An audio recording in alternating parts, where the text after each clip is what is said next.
గారు అమెరికాలో ఉంటారు, నాకులాగా ముగ్గురు ఉంటారు. ఆయనకి తల ఎక్కువ ఉంటుంది, ఆయన హెలికాప్టర్లు వస్తుంటారు. మీరు నన్ను ఆకేయపాలనుకుంటున్నారు కదా, చూసారా? నన్ను ఆకేయపాలనుకుంటున్నారు మీరు.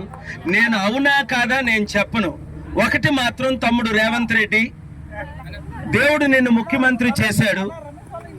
ఇక్కడ కొత్తగూడెం నుంచి నేను ఇప్పుడు మీతో మాట్లాడుతున్నాను.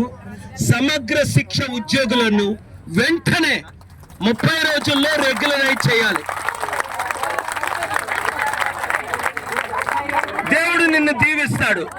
నువ్వు చేస్తే వీళ్ళందరూ నీకు రుణపడి ఉంటారు. లేదు అంటే మరలా దేవుడు మిమ్మల్ని ముఖ్యమంత్రిగా తప్పించేస్తాడు, కొత్త ఆయన వచ్చి చేస్తాడు. చూసారా?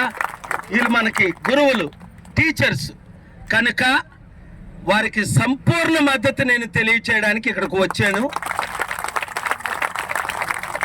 Thank you very much. Media మిత్రులారా, ఈ వీడియోని మొత్తం తెలంగాణ ఉన్న టీచర్స్ ఏంటి, ఉద్యోగులకి